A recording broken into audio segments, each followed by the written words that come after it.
안녕하세요. 경희사당의 강경입니다. 오늘 부스 4획에서 5획 한번 정리해 드릴게요. 집중해서 보시고 4획에서 5획 부스 중요한 거 너무 많습니다. 끝까지 꼭 집중하셔야 됩니다. 시작할게요. 자, 4획에는 마음심, 창과, 지게문호, 손수, 지탱할지, 칠복, 창수, 그럴 문자가 연결되어 있고요. 말두, 도끼금, 모방, 없을무, 나릴, 가로알, 다로알, 나무목이 있습니다. 하품은 그칠지, 앙상한 뼈알, 말무, 견줄비, 털모, 성시시, 기운기 좀 더 있습니다. 물수, 불화, 손톱조, 아버지부, 점괘요.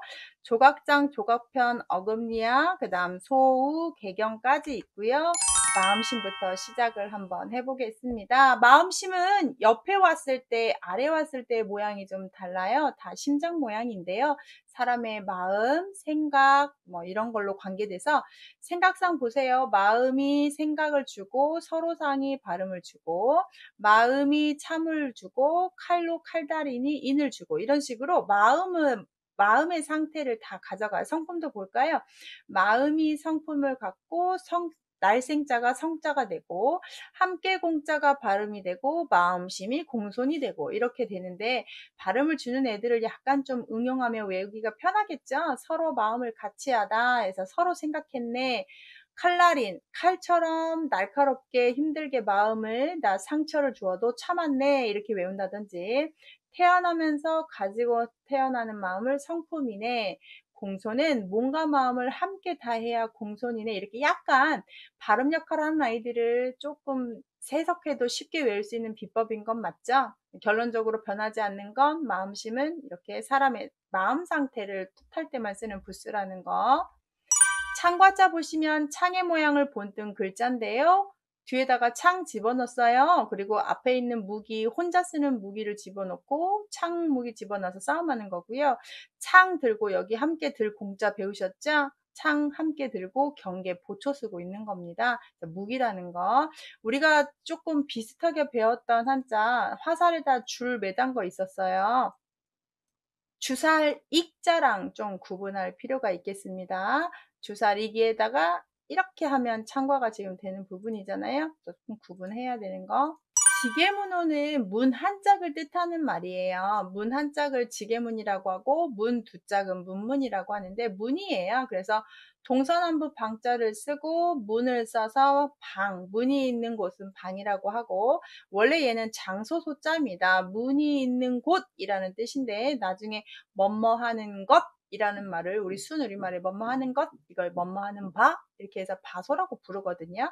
아 이럴 때도 쓰는구나. 그래서 문에 어떤 도끼 자국이 있네. 그런 장소가 있네. 그런 곳이 있네. 그래서 곳소 장소소도 있다는 거 알아두시면 좋겠고 지게문자는 문 한 짝이고 집을 뜻해요. 그래서 우리가 호주라고 하죠. 집에서 대표하는 사람 그때도 씁니다. 손수자 모양은 이렇게 변형이 되고요. 손 모양을 본뜬 한자가 되겠습니다. 거의 이렇게 왼쪽으로 오는 모습으로 써요. 우리 쌀포자 배우셨죠? 그래서 손에다가 또 쌀포를 집어넣어서 손으로 이렇게 얹는 모습인데요. 여기에 손수를 그대로 쓰기도 하는 한자가 있어요. 손 두 개와 여기다 한일만 추가돼서 손 두 개를 겹쳐서 절을 하는 모습에서 절배라고 보시면 좋겠습니다. 아, 손이 들어가면 손하고 관련되겠구나. 이렇게 예시하는 게 지금 부수 배우는 목표예요.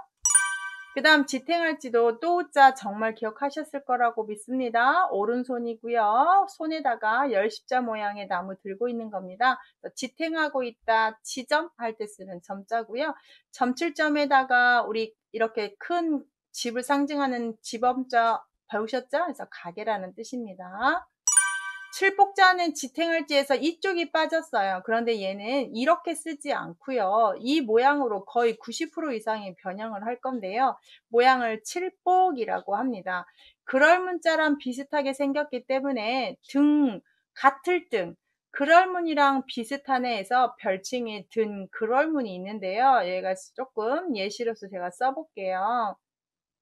우리가 보통 그럴문을 이렇게 쓰죠. 그런데 모양이 약간 좀 비슷한 모양이 있습니다. 이것만 다를 뿐 나머지가 똑같잖아요. 그래서 그럴 문자랑 비슷하구나 라고 해서 등그럴문이라고 하는데, 이렇게 외우면 부스 해석을 하나도 할 수가 없습니다. 다 치다, 때리다로 보셔야 하기 때문에 손으로 막대기를 잡고 있는 모습이라고 해서 때리다가 됩니다. 그럼 해석 한번 해볼까요? 앞에 있는 한자는 효도요자의 변형자고요. 뒤에는 칠복입니다. 자식한테 가르침을 줄 때 효도가 기본이 돼야 되고, 그것을 말을 듣지 않으면 회초리도 들으면서까지도 가르쳐야 되지 않겠느냐가 원해석인데, 지금 현대학은 좀 맞지 않죠. 아이들 때리면 안 되니까. 그래서 일단은 가르침이라는, 회초리보다는 어떤 지휘하는 막대기 지휘봉으로 보시고, 정사정은 바르게 해야 되는에도 불구하고 바르지 않은 사람이 분명히 존재하죠. 그런 사람들은 쳐내야 된다, 쳐서 없애야 된다, 이렇게 해석을 하거든요. 그래서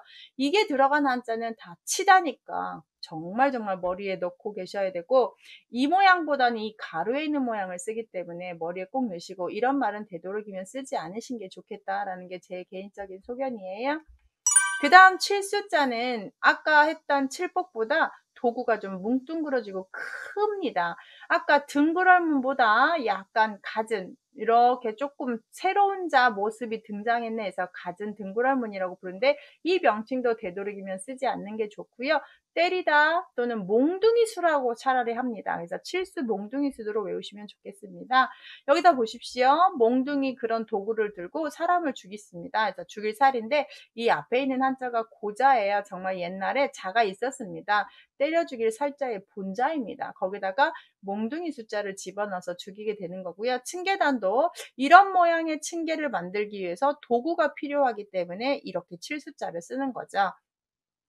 방금 지금 3개를 배우셨는데 지탱할지라든지 칠복이라든지 칠수는 모양이 비슷비슷하니까 눈여겨서 잘 구분하시기 바래요. 그 다음 그럴문자는 정말 글씨인데요. 가슴에 문신을 한 사람인데, 이 몸에 글씨를 새기는 건 좋지 않습니다. 왜냐하면 죄인한테만 표시하려고 영원히 지워지지 않게 문신을 새겼기 때문입니다. 사람 몸에 글씨가 있다라는 표현은 원래 그렇게 좋지 않은 뜻인데, 나중에 이게 글씨라는 말로 돼서 얼굴이나 어떤 데에 글씨를 새겼다는 건 얼룩이 생겼기 때문에 얼룩반이라고도 표현을 합니다. 여기에 보시면 구수록자가예요. 구수록자는 한자로 쓸 때 점을 쓰지 않습니다. 구술에 무늬를 새겨서 얼룩반, 우리가 반점이라고 하죠. 짐승들에 이렇게 무늬 있을 때 그때 쓰는 반자고, 그럴 문자는 글씨라는 거. 저번에 뜻없는 토도 사람 인자 있었죠? 그 다음에 이렇게 글씨를 새긴다는 모습으로 보시면 돼요. 말두자는 곡식을 담는 그릇 모양입니다. 한 말, 두 말, 한두 회, 두두 회 할 때 쓰는 거고요. 이 점 2개는 쌀알이고, 이건 그릇을 그린 한자래요. 그러면 그 쌀을 다시 집어넣어서 그 쌀을 그 그릇에 넣어서 얼만큼인지 양을 재는 겁니다. 그래서 헤아릴 료라고 합니다. 우리 요리할 때 요자입니다. 료가 앞에 오니까 요로 발음하는 거겠죠. 도끼 근인 모양을 본뜬 한자인데, 도끼의 날이라고 해서 날이나 또는 무게단위 근근이라고도 표현하는 건데, 이건 좀 기억할 필요가 있는 것 같습니다. 근근을 특히 알아두시고요. 도끼 모양이 맞고요. 새로운 신 볼까요? 나무가 이렇게 서 있는데 가지치기를 했더니 새로운 가지 싹이 나옵니다 해서 새로운 신이고요. 끊을 단도 이렇게 작은 조각으로 이 도끼를 사용해서 끊어버리는 겁니다. 잘게 짧고 있다는 얘기죠. 모방자를 보면 모서리 모자 방자인데, 모서리 모라고 해서 줄여서 모방인데, 이렇게 하면 무슨 말인지 모르기 때문에 아래에 있는 네모, 방향, 방법이라는 말까지 쓰고 있는 단어예요.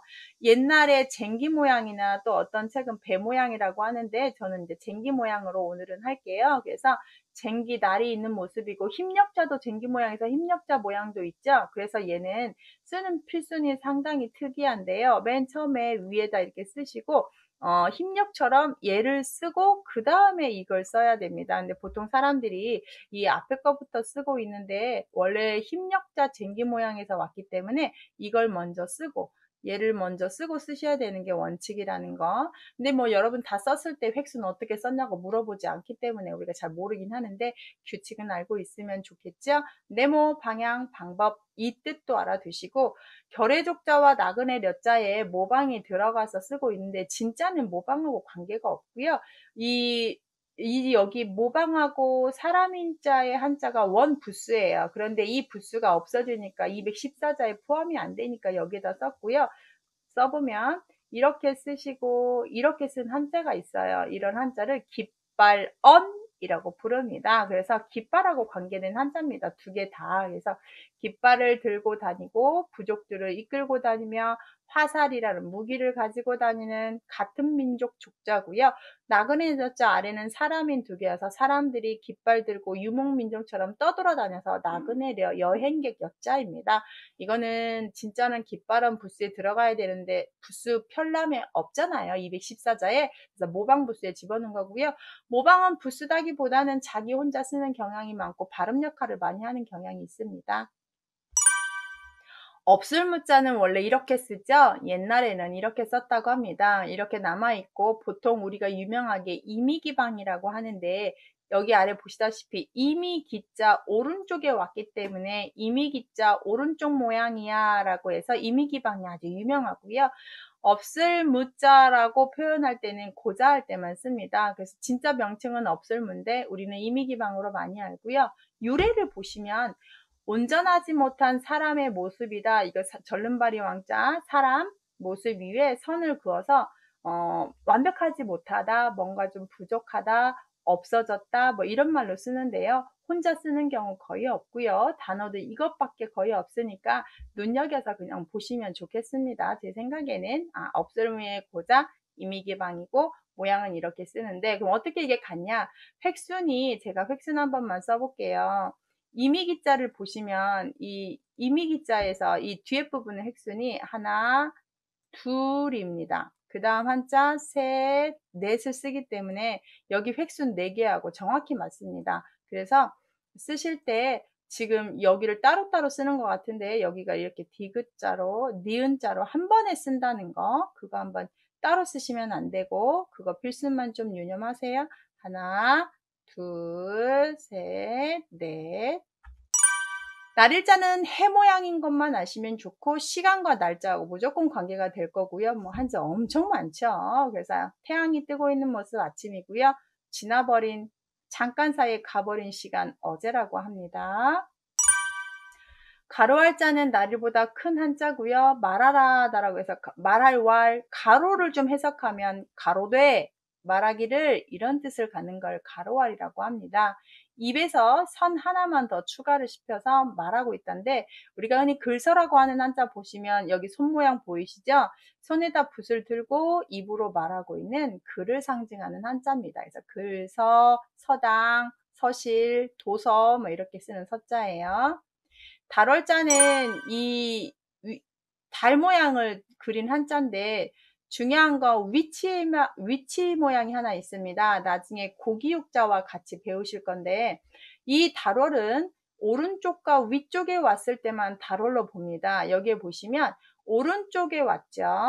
위쪽에 왔죠. 이럴 때는 정확히 달로 해석을 하는데 해 뜨고 달 뜨는 새벽 아침이고요. 달을 보고 소망을 빈다 망자인데 만약에 이 달월이 어디에 오냐 앞에 온다거나 앞쪽에 이렇게 앞쪽에 온다거나 또는 아래쪽에 올 수가 있잖아요. 이거를 볼 때는 우리가 보통 고기육자의 부수를 그렇게 위치를 봅니다. 고기육이 나중에 부수 다른 자와 결합하면 이렇게 보는데 지금 배우시는 달월과 구분을 하려고 우리가 그걸 육달월이라고 합니다. 조만간에 고기육 부수에서 다시 설명을 해드릴게요. 이거는 육달월이라고 표현하는 한자인데 위치가 이때는 어떻게 온다고요? 앞쪽에만 올 거고요. 육달월은 또 하나는 어디에 와요? 아래쪽만 왔을 때는 고기육이라고 합니다. 예시 잠깐만 볼게요. 앞에 와서 이렇게 쓰게 되면 간간자죠. 만약에 밭전을 쓰고 아래로 오면 우리 위장할 때 위자죠. 이런 식으로 모양이 같지만 위치에 따라서 구분을 합니다. 달은 이렇게 오른쪽이나 위쪽에 올 때만 달이라고 하고 달월처럼 생긴 육달월은 이렇게 왼쪽이나 아래쪽에 올 겁니다. 그래서 그걸로 구분한다는 걸 꼭 기억하고 외우시면 좋겠습니다. 지금 달월만 머리에 꼭 기억하세요. 그 다음 나무목은 다 나무하고 관계돼서 나무 가지가 끝! 다 자랐네 끝말이고요. 나무에서 제일 중요한 건 뿌리근. 이게 그치다, 멈추다 간자거든요. 나무가 어떤 태풍에도 멈춰서고 그 자리에 서 있는 건 뭐가 튼튼해서? 뿌리가 해서 뿌리근자입니다. 나무목이 들어간 한자는 100%다 나무입니다. 그렇게만 알면 돼요.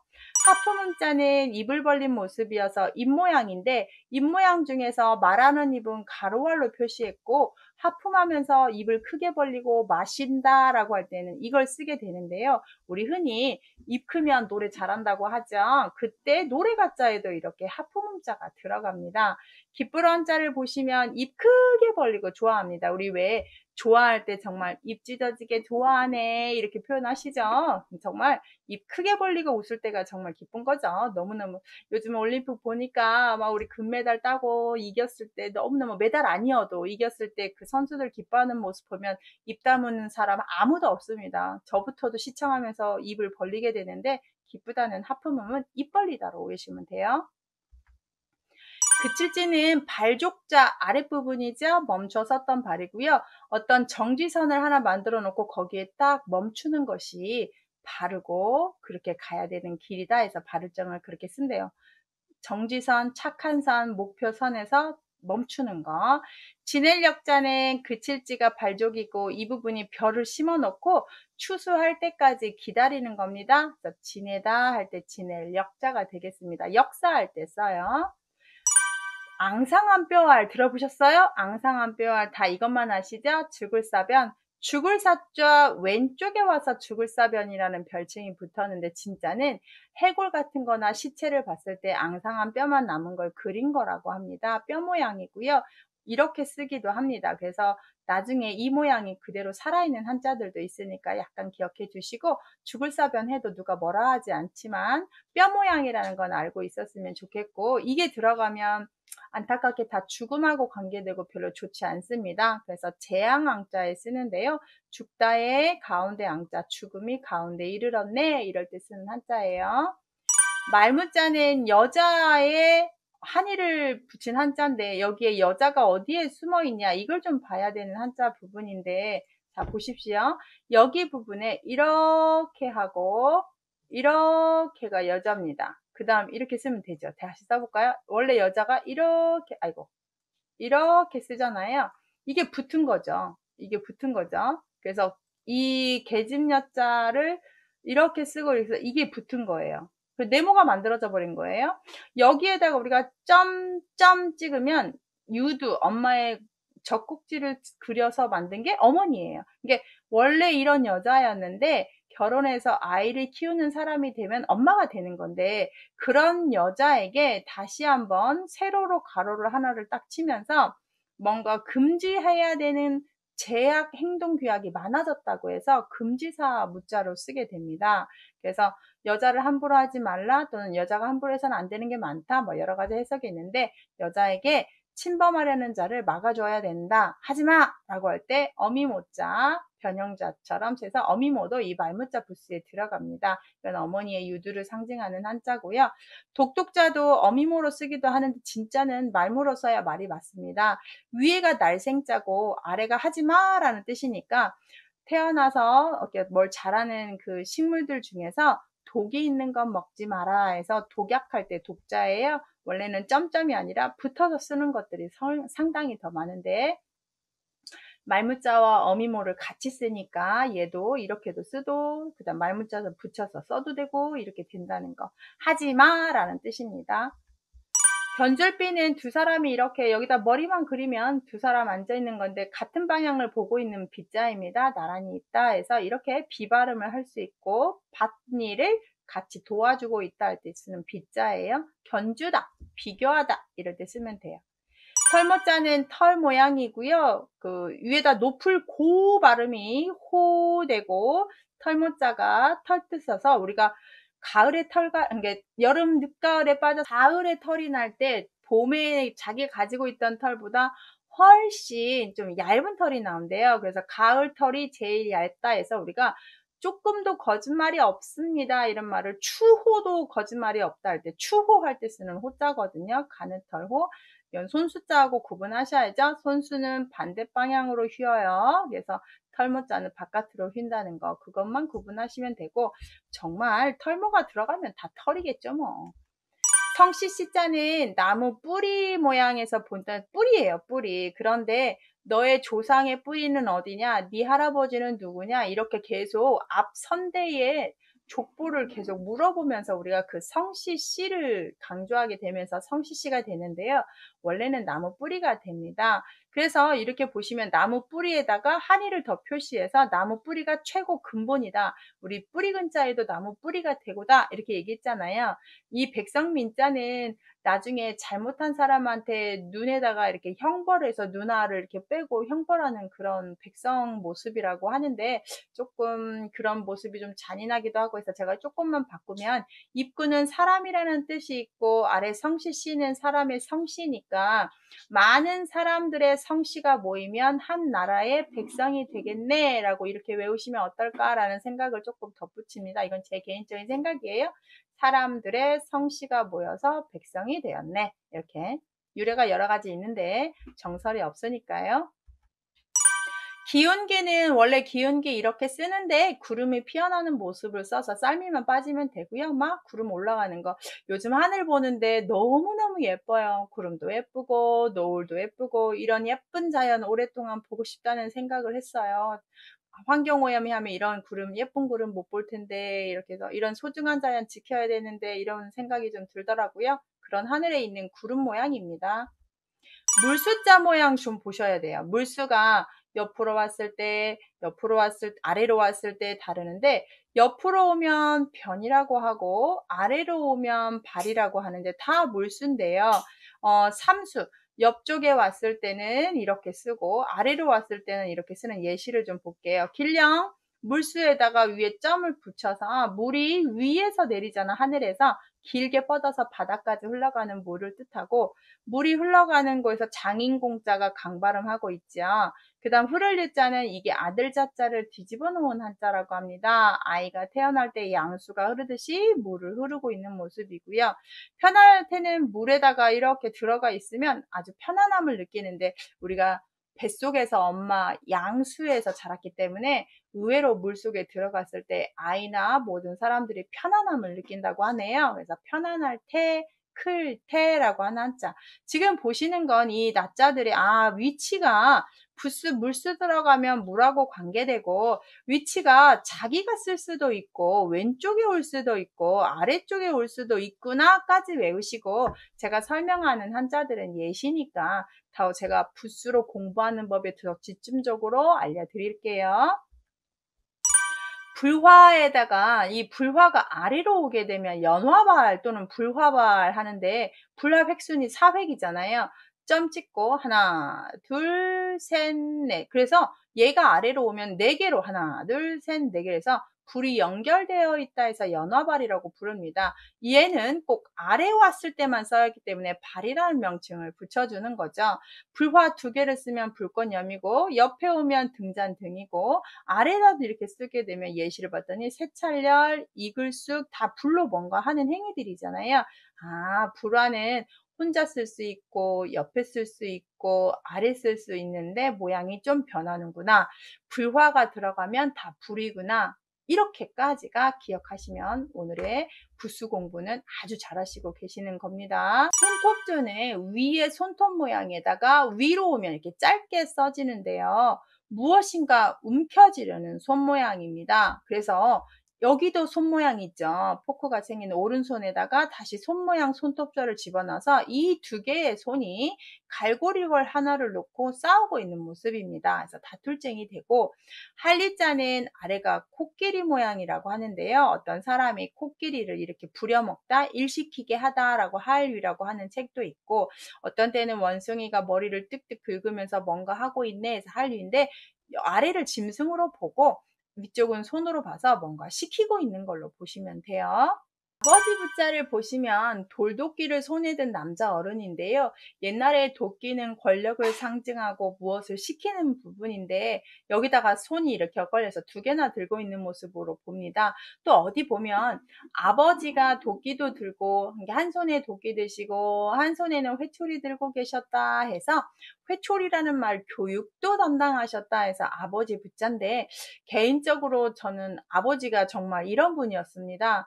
교육도 담당하시고 저희들 또 엄하게 지도하시기도 하고 엄마는 정말 착한 엄마, 집에서 현모양처 엄마였던 것 같아요.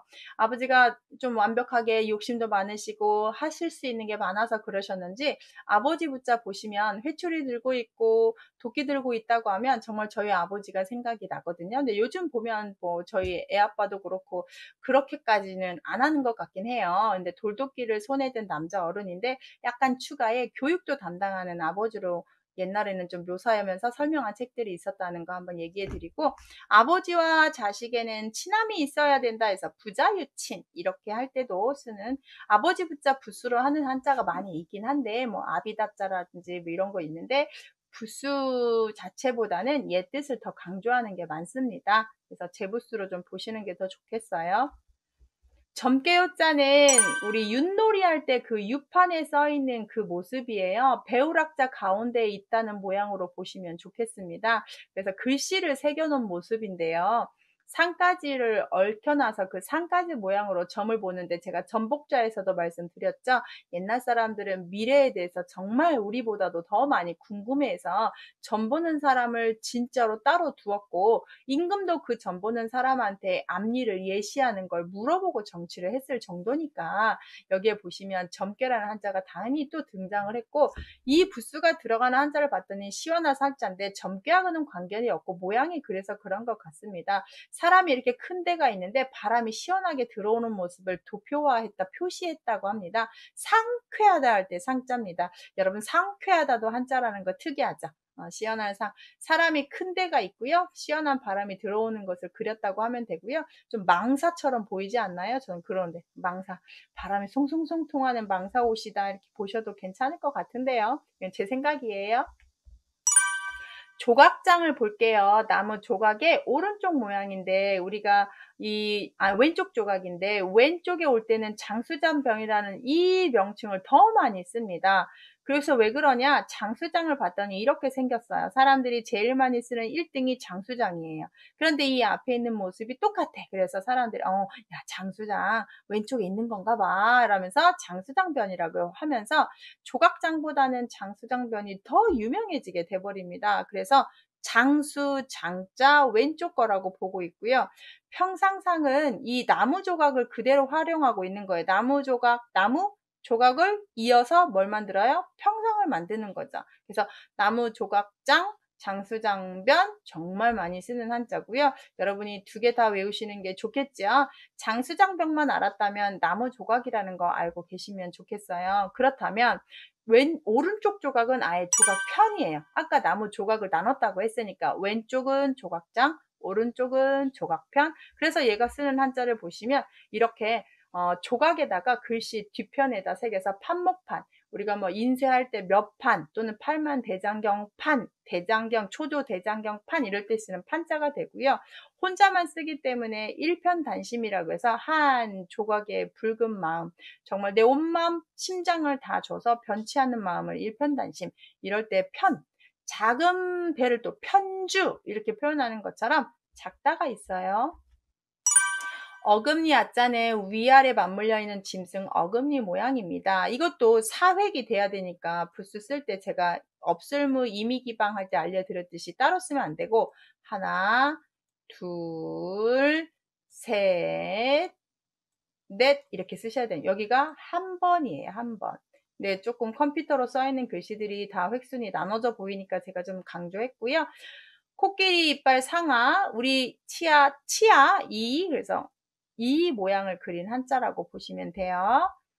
소자는 뿔이 달린 소모입니다. 이 부분이 뿔이겠죠? 그래서 소하고 관련된 한자는 다 소인데 소를 치는 목동할 때 칠목이라든지 소가 대단한 물건입니다. 함부로 해서는 안 되는 물건이어서 물건 물자에 함부로 하지 마라는 말물을 집어넣어 물건 이렇게 표현합니다.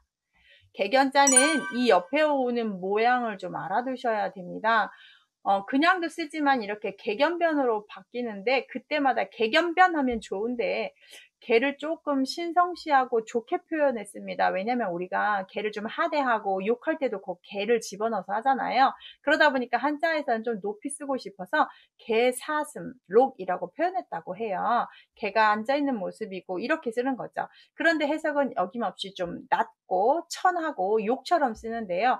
범인입니다. 범할 뻔 범인 범자인데 무릎 꿇혀 놓고 짐승처럼 취급하는데 개 짐승처럼 취급하는 범인이고요. 개 모양을 그대로 하기도 합니다. 여기에 보시면 나무 조각에 개에 대한 명칭, 개 수, 개의 어떤 여러 가지 정보를 기록해 놔요. 그래서 문서를 만들어 놓다 해서 문서장이나 개 모양 상이나 이래서 단어가 문서장, 모양상 두 개 다 있는 겁니다. 여기서 보실 건 개견이 그대로 쓰기도 하고 개견이 변형돼 쓰는데 이 개견 변형계 훨씬 많이 씁니다. 이 개사슴 녹변자가. 손수자하고 모양이 좀 달라요. 그거 한번 체크해 드려야 되겠습니다. 우리가 손수가 옆으로 오면 이렇게 쓰죠. 근데 얘는 쓰는 획순이 이렇게 쓰고 이렇게 씁니다. 그리고 굽어서 쓰는 획순이 틀리죠. 네, 잘 한 번만 다시 볼까요? 하나, 둘, 셋 쓴다면 이거는 하나, 둘, 셋 이렇게 쓴다는 거죠. 구분 좀 하셔야 되겠습니다. 자, 그 다음 5획입니다. 이제 거의 5획. 여기도 중요한 부수 많아요. 거무련, 구수록, 잠깐만요. 거무련, 구수록, 오이과, 기아와 달감, 날생, 쓸룡, 밭점, 팔소, 병들력, 거를빨, 흰백, 가죽피, 그릇명, 눈목, 창모, 화살시, 돌석이 있습니다. 보일시, 짐승, 발자국류, 벼화가 있고요. 구명은 설립이 있어요. 거무령부터 보면 덥다라는 뜻의 위에 머리 한자, 그 다음 어둡다, 작다라는 뜻의 검다라는 이걸 써서 거물현인데 보통 하늘이 거물 때 씁니다. 하늘 검은빛, 또 검정색을 그렸다고 하니까 우리가 하늘천 따지 거무련 누르왕 할 때 쓰는 그 검정색입니다. 검정색을 뜻하는 한자로 보시고요. 거물 현자 두 개를 쓰게 되면 거물자가 돼서 이자가 들어가면 또 자발음 사랑자자 같은 거 쓰잖아요. 참고하여 보시고요. 위에 덥다라는 뜻과 어둡다라는 뜻을 합해서 만든 글자라고 나오는 책들이 있으니까 참고하시고 저는 그냥 검은 하늘 모양이야 이렇게 외우라고도 합니다. 구수록자는 구수록변이 정말 많을 건데요. 원래 이렇게 구수를 연결하고 구술 하나 남은 걸 표현했다고 하는데요. 이 구술 옥자 변자를 보시면 구술이 3개 깬 모양을 본뜬 글자잖아요. 그래서 여기에 보시면 변으로 할 때는 무조건 점을 쓰고 가지 않는다는 게 제일 중요하고 구술처럼 동그란 공 해서 공구가 되고요. 구슬을 열심히 닦았더니 그 아름다운 옥빛이 나타난다 해서 나타날 현 이런 식으로 구슬옥자가 들어가게 되면 점 빼고 동글동글 동글동글 구슬 그 다음에 예쁜 보석 이런 거하고 관계돼요. 좋은 걸로만 쓰기 때문에 구슬옥이 들어가는 한자들은 인명자가 상당히 많습니다. 그거 좀 참고해서 보시게요. 오이과자는 덩쿨에 오이가 달린 모습이고 이 오이과가 들어가면 호박과에 속하는 식물들 이름을 씁니다. 오이만 그대로 쓴 단어 보면 관연이라고 해서 몇 살일까요? 관연한 딸이 관연한 처녀가 이런 말 할 때 쓰는 한자인데요. 이게 좀 재밌습니다. 한자를 좀 파자하는 법인데요. 여기에 보시면 이렇게 쓴 자를 나누면 이렇게 쓰면 8팔이에요. 그 다음에 이렇게 하고 이렇게만 쓰면 또 8팔이에요.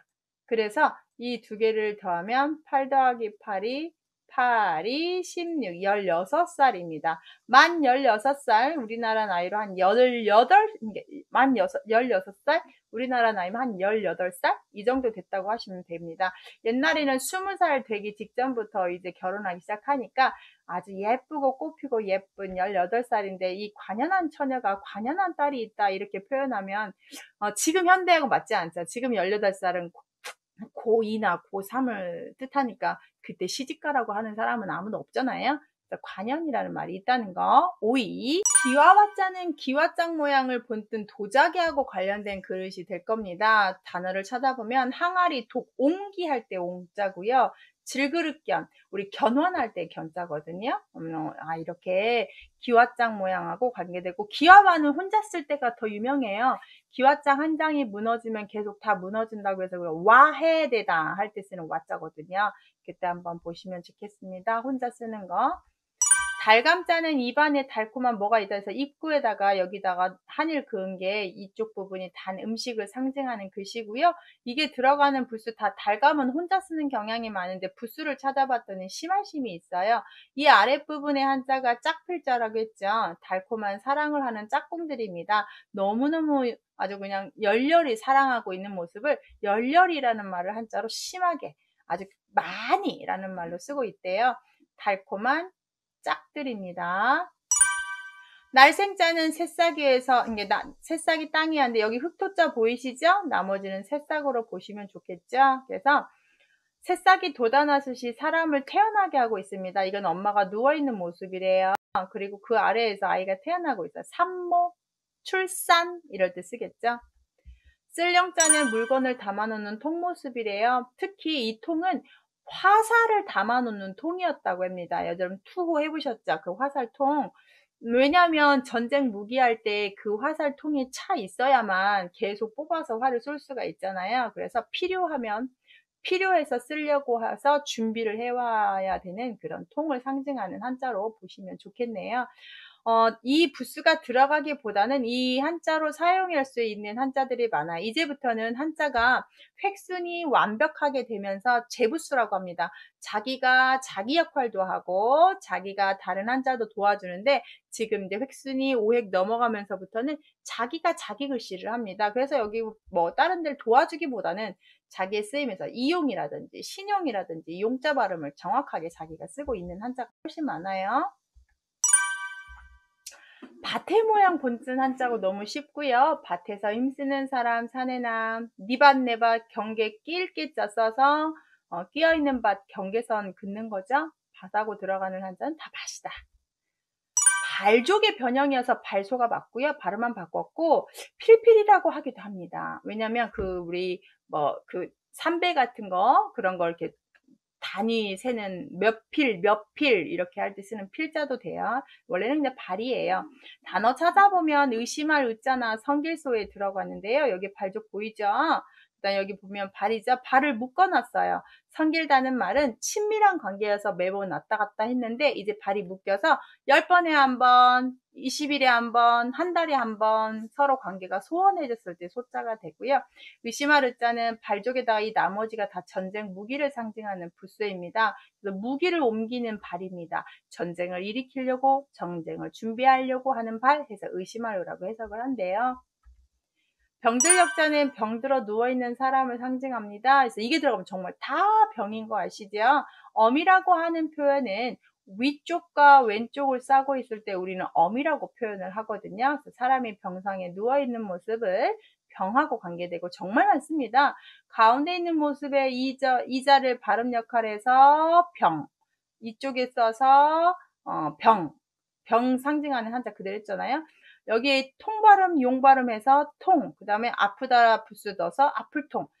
모두 병들 역자는 병하고 관계되는데 이게 들어가면 병. 가운데 들어가는 한자들은 다 어떤 모습이냐? 발음. 이렇게 보시면 좋겠어요. 필발자는 두 발을 벌리고 있는 모습입니다. 그래서 필발머리라고 많이 하는데 위에 있는 한자, 이 필발자 위에 거에서 필발머리라고 하고 필발자에서 온 한자고 걸을발이라고도 외우셔도 괜찮습니다. 그래서 필발보다는 걸을발 하는 게 더 좋을 뻔했네요. 제가 걸을발이라고 쓸걸. 제가 걸을발, 걸어가다.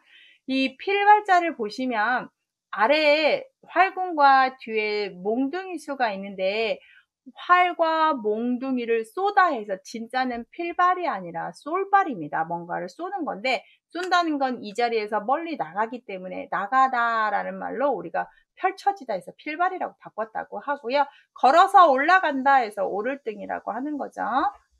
흰백자는 햇볕을 표현하는 한자입니다. 날일이 태양인데 위에다 표시를 해서 정말 그냥 쫙 햇살 비치는 그런 태양 흰색빛을 뜻하면 되고요.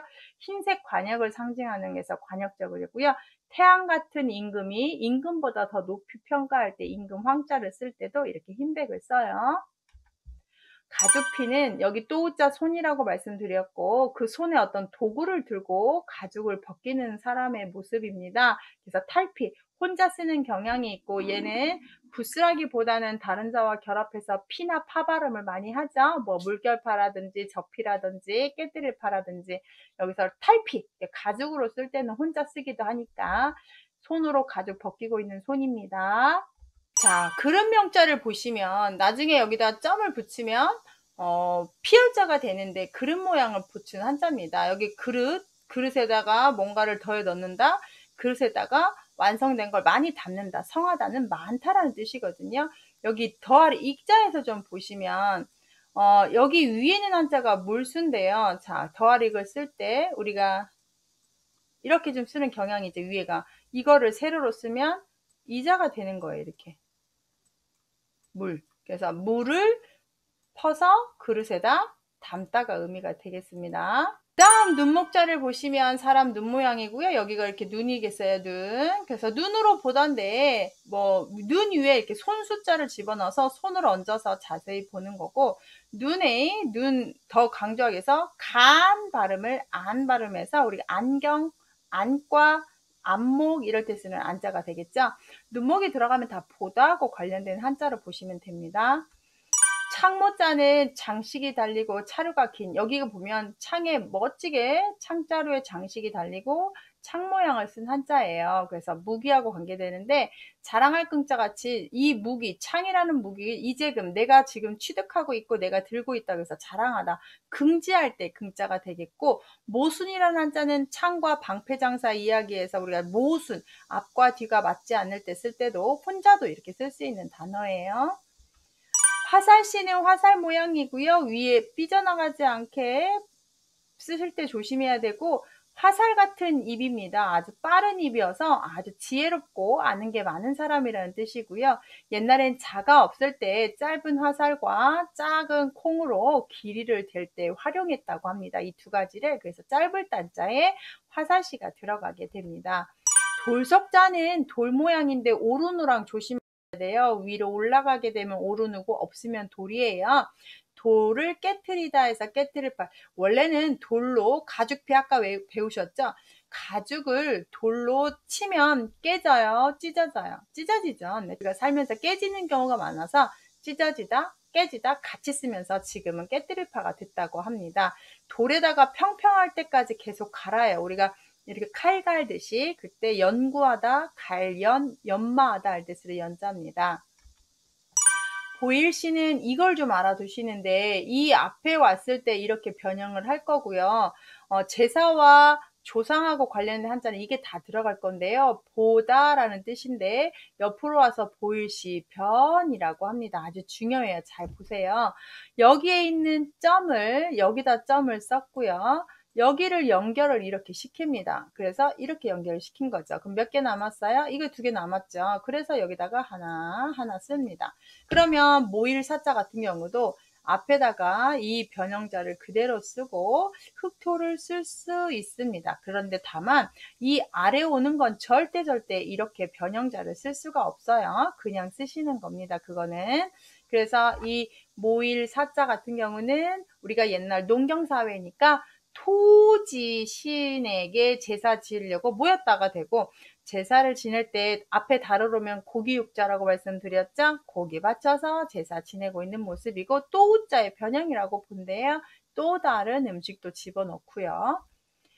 짐승 발자국류는 많이 쓰는 단어는 아닌데 짐승 발자국을 그렸다고 하니까 그렇다고 그냥 보시고 날짐승 금자는 여기에 보시면 짐승 발자국 들어가 있죠. 그래서 짐승 날아다니는 짐승 금이 되겠습니다. 여기 보시면 아래 것만 산신리라는 한자인데 그런 신을 무서워해서 도망가는 새들이래요. 우리가 날짐승, 길짐승, 금수할 때 금자예요. 벼화를 보시면 익어서 고개 숙인 벼 이상 모양입니다. 얘가 들어가면 농사하고 관련되고 세금하고 관련되고 꼭 기억하셔야 되겠습니다.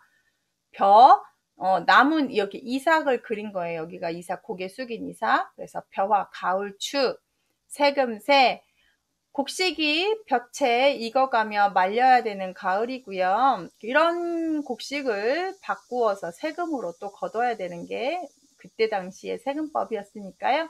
벼화는 무조건 이렇게 관련이 된다는 거 익히 알고 한자 보시면 아주 쉬워요. 구멍열자는 집면에다가 구멍 모양만 집어넣은 겁니다. 이거 막 구분하시면 안 되고 땅 파서 한 집 모양이니까. 그래서 그 동굴이 비어있다. 내가 땅을 구멍을 팠어요. 만들공. 그랬더니 텅 비어있다. 빌공이고요.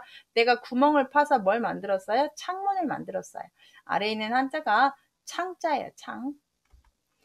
설립자는 사람이 서 있는 모습을 그린 한자고요. 이것도 어떻게 서 있나 뭐 아주 간단하니까 제가 조금만 그려볼게요. 여기 보시면 이렇게 사람이 있고 팔을 이렇게 벌리고 다리 이렇게 벌리는데 어디에? 땅에. 그러니까 이 땅을 이렇게 쓰시고 얘가 이렇게 돼 있는 모습을 그린 거겠죠. 그래서 사람 모양을 그리면 되겠습니다. 사람이 2명 서 있으면 나란히 병자고요. 사람이 산 꼭대기에 서 있으면 끝단이 되겠어요. 끝에 서 있을 때 위험하니까 바르게 앉아 있어야 된다 해서 바를단이라고도 보시면 됩니다. 이렇게 해서 4획에서 5획 부수 끝냈는데요. 애쓰셨습니다. 중요한 부수 맞습니다. 반복해서 한번 보시길 권합니다. 수고하셨습니다.